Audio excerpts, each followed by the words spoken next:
Hi, my beautiful friends. Ari here. I want to share a message with you today. I want to share a perspective on love that may challenge you.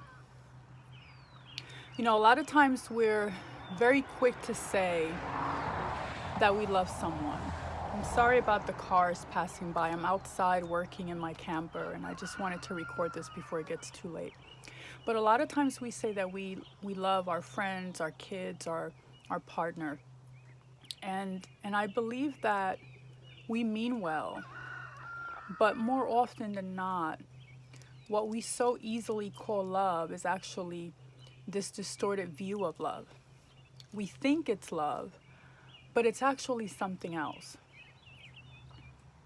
And I say that because until you learn to love and accept yourself fully and unconditionally, you really can't love someone else unconditionally. If you have an issue loving yourself, if you lack self-love, if you are not able to fully accept yourself, then what you think you are offering those in your life is not unconditional love. It's basically a watered down version of it. So, because I know what you're thinking, how dare you? Of course I love my kids. Of course I love my partner, my family. But let me ask you this. What happens when the people you love, whether it's your partner, your children, your wife, they don't do what you want, or they don't do what you say or you ask them to do?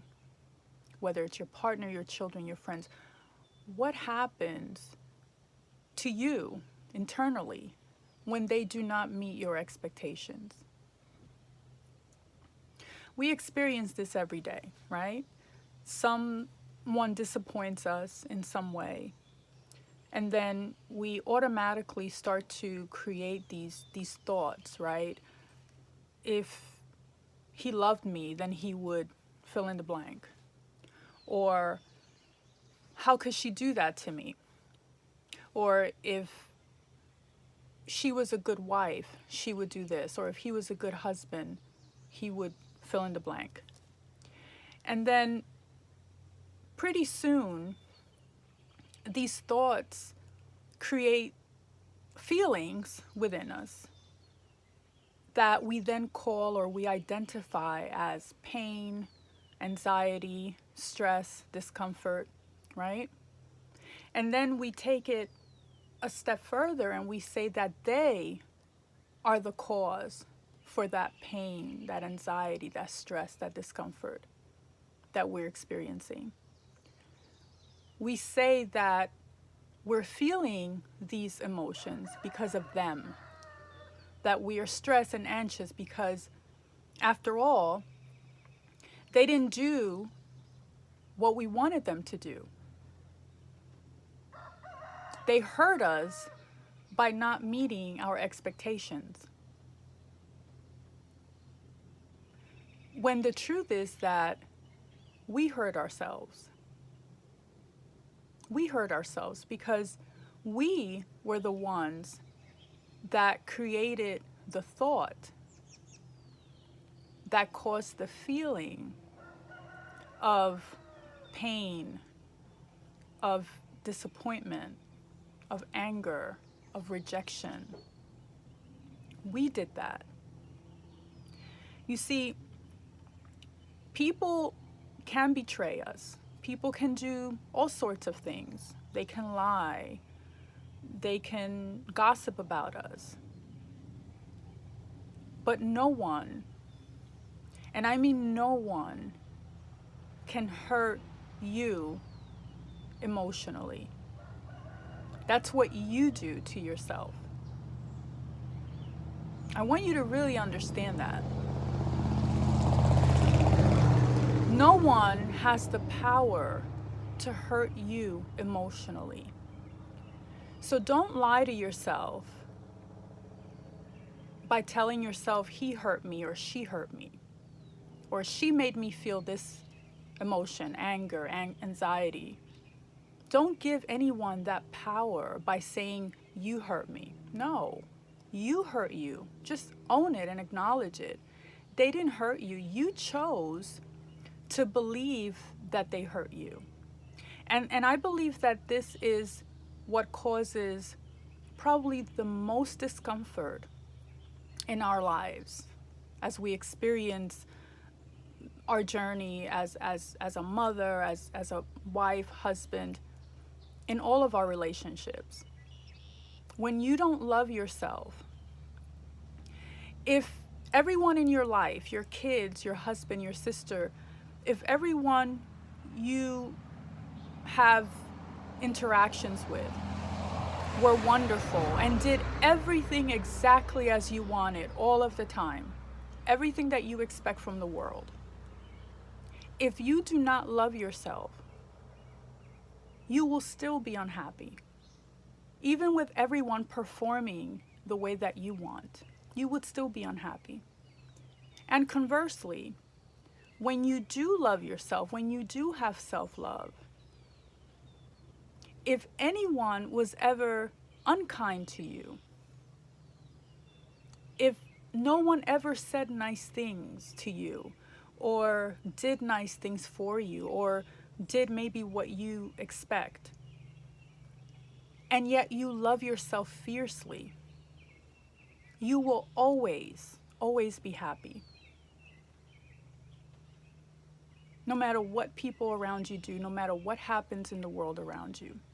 So you need to get to the point, my loves, where you do not need anything outside of you to feel love and to feel happy.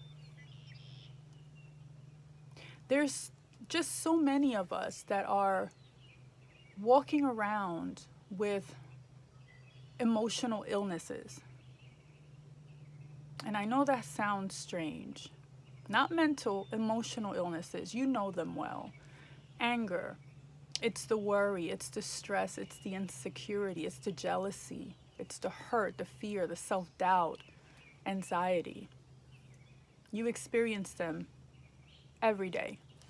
These are all emotional illnesses that don't allow us to thrive in our relationships, because when we are expressing these emotions, anger, anxiety, jealousy, insecurity, we're not able to fully love others. We can't express love, especially in our relationship with ourselves.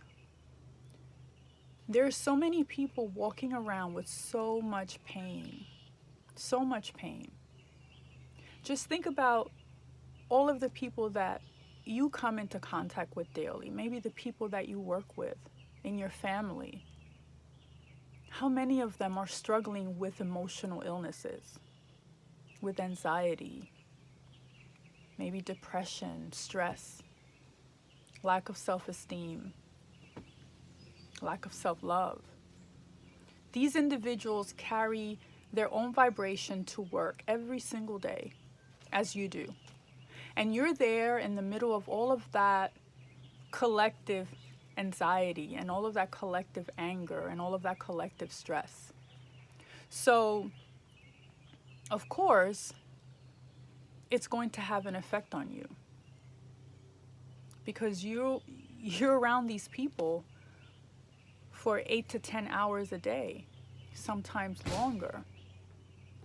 So if your coworker, let's say for example Ellen, shows up carrying an energetic frequency of anger, let's say anger has a frequency of 10, because it's a low vibrating emotion. We all know that, right? So as you go into work, you wake up that morning, let's say it's Monday, and you feel inspired and you feel happy and you're just ready to get your day started. You are at an energetic level of 80. The frequency of your emotions are like at 80. Now you go into work and you have to be around Ellen. And Ellen is angry because maybe she had a fight with her sister, maybe she had a fight with her husband or her children. Now, you have one of two options. Either you allow yourself to be infected by Ellen's emotional illness and come down to her frequency, or Ellen feels your energy and she's inspired, and so that motivates her to rise to your frequency. One of two things are going to happen. And the point of that example is that if you do not focus on your emotional immune system on a daily basis, if you do not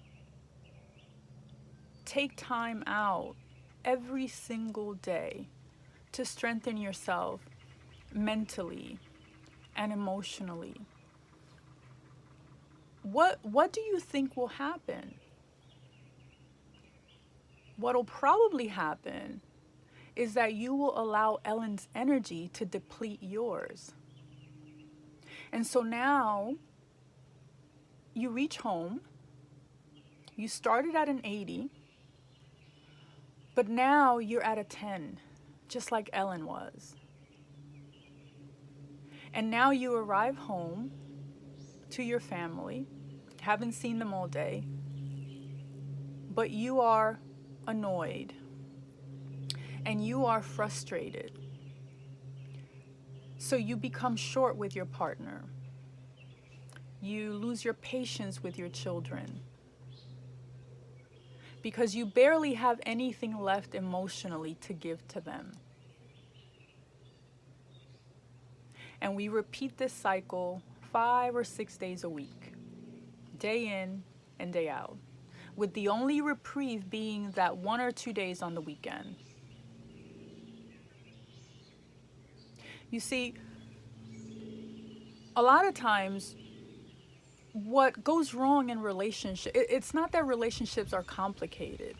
It's that we are not taking care of ourselves. We're not nurturing ourselves.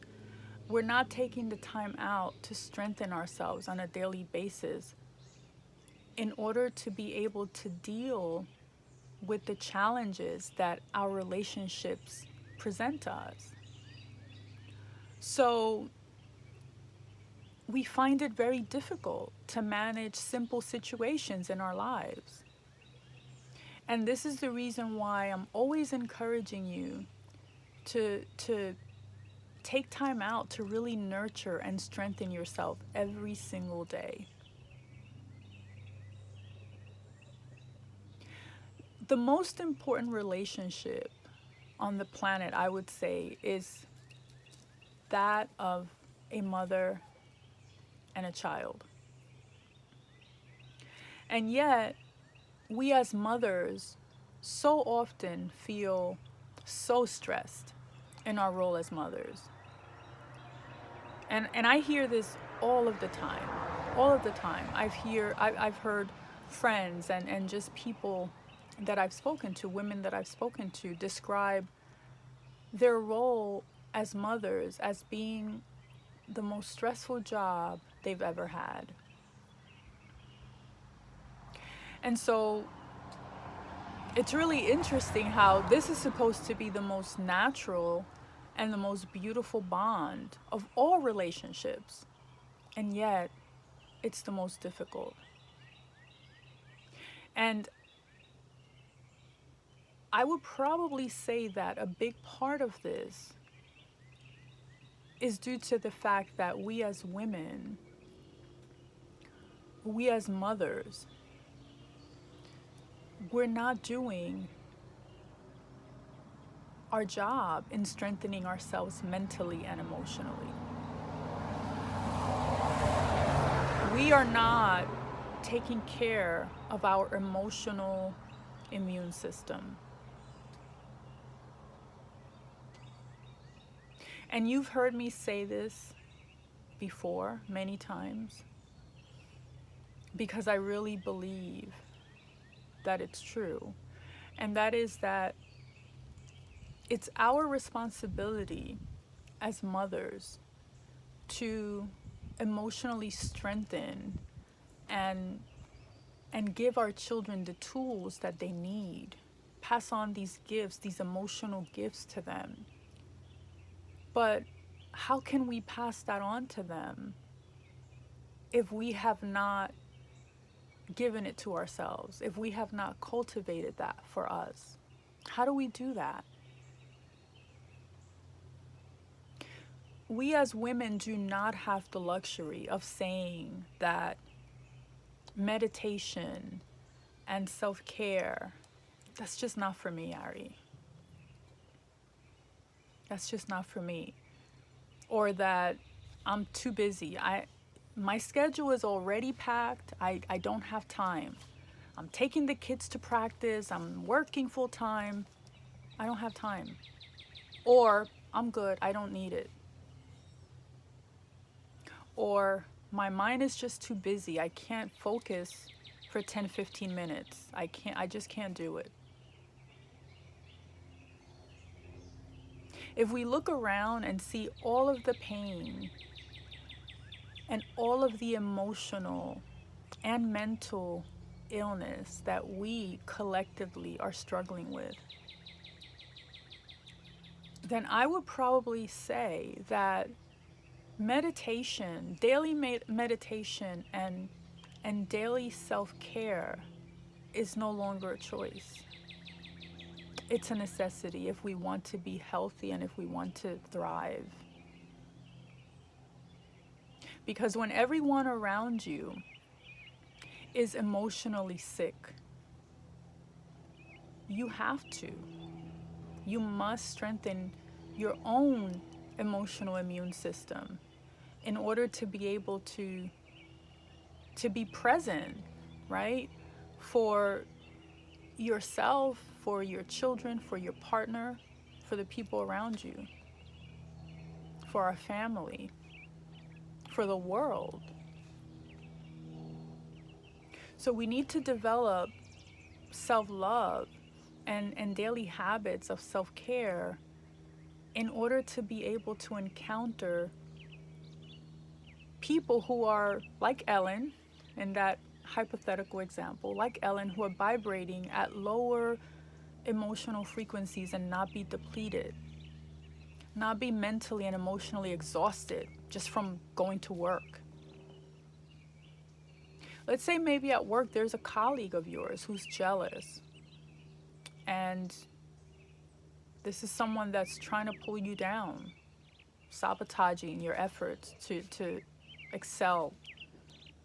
How do you remain on your high frequency when you're confronted with a situation like that? If you don't nourish yourself emotionally on a daily basis, how would you? How would you be able to? And that, of course, is just an example, but meditation allows you to do that. It allows you to build that emotional muscle. It allows you to focus your thinking and to get your mindset right. It allows you to notice all of the destructive patterns in your negative thinking so that you can then stop yourself before allowing your thoughts to become feelings, which then drive your behavior. It allows you to break that cycle. It helps you understand that people do not have the power over you to cause you to feel anything at all. That you do that yourself with your thoughts. It helps you understand that the only person that you can change is you. And because you understand that the only person that you can change is you, there's no need to try to control anyone else's actions to make yourself feel good, to make yourself feel worthy, feel loved, feel significant. You won't rely on what other people do to feel loved. You'll by default be able to accept those around you the way that they are, without trying to change them into whatever idea you've created in your head of what a perfect wife should do, what a perfect husband should be like, or daughter or son or friend, sister, whatever. You won't get frazzled by the behavior of others when they don't meet your expectations, because you'll be able to master the ability to create your own state of being with your own thoughts. But in order to be able to do that, you have to first put in the time, put in the work to nurture yourself, to recharge yourself mentally, emotionally, spiritually. Not just once a week, once a month, once a year, every single day. How many of you can go a whole day without charging your phone?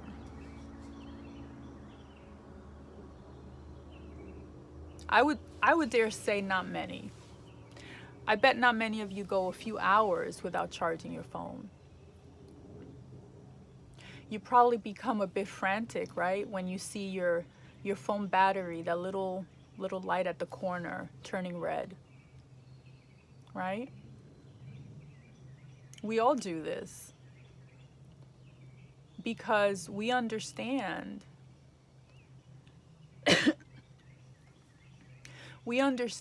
that we can't expect to use up all of our phone's energy without recharging it, right?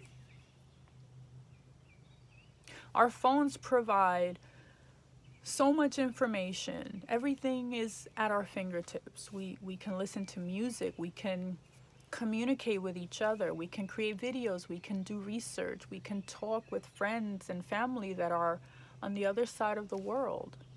We can buy things. But this little gadget is useless if it's not charged, right? So we know that if we want the benefits of being connected all of the time and having all of that information and being able to talk to our people, then we know that we need to take time to plug the phone to a charger and let it charge so that it can be useful to us. So then my question to you is, do you value your cell phone more than you value yourself?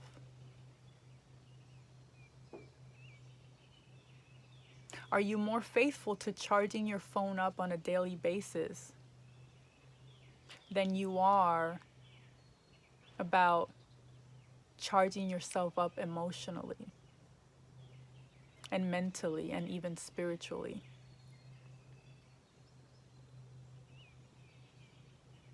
Because you're too busy, you don't have time, it's not for you. You see, when we are emotionally depleted, our expectation will always be that others have to be this or that, or do this or that for us in order for us to feel whole, or for us to feel happy, for us to feel cared for, validated, accepted. If I'm feeling depleted, I need the world and everything in it to be my way, to be Ari's way. I need my husband to act the way that I want him to act. I need my children to act the way that I expect them to act. Everyone has to meet my expectations for me to feel good and for me to feel happy about myself and about my life. But if I am charged up, if I am emotionally healthy, I am able to allow everyone in my life and everyone in the world to be who they want to be, without it affecting how I feel about myself. Why? Because I've done the work. I've taken time out to nourish myself emotionally so that my emotional immune system is healthy. Because I take full responsibility for myself, I am able to recognize that I am emotionally independent from what my husband does, from what my children do, from what the people around me do. I won't get affected or infected by your energy or anyone else's energy. I won't get affected by what you do, by what you say, what you don't do, what you don't say. I can maintain my emotional independence even when those around me do what they do.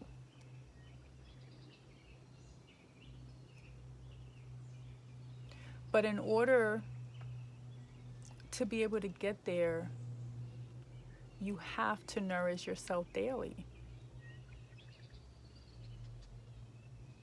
You can't expect to eat fruit from your tree every day, but then say you don't have time to water it or nurture it.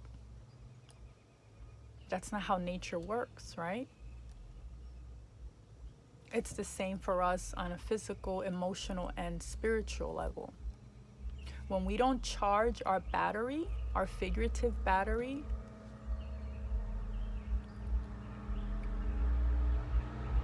or nurture ourselves, everything takes more effort and more energy out of us.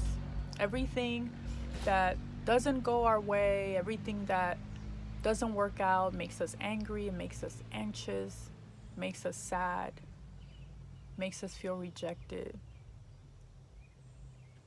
makes us feel unworthy. So learn to value yourself more than you do your cell phone. Commit to taking out 15, 30 minutes each day in the morning, first thing in the morning, before you leave your home, and at night, before you close your eyes. Make it part of your survival routine. And yes, it's going to take effort to start.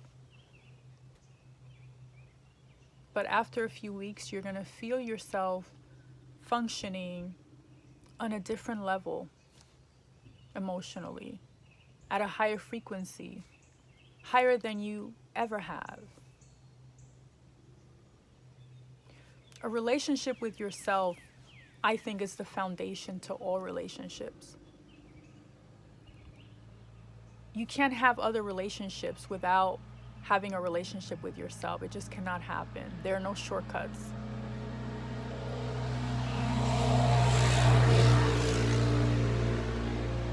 And I think this is the best gift that you can give yourself, that you can give your partner, your children, everyone in your life. It's a gift that costs nothing, but it's worth so much more than a new handbag or a diamond bracelet or a car.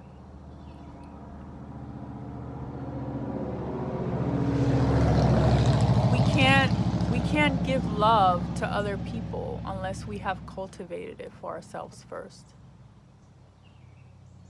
And that is the secret.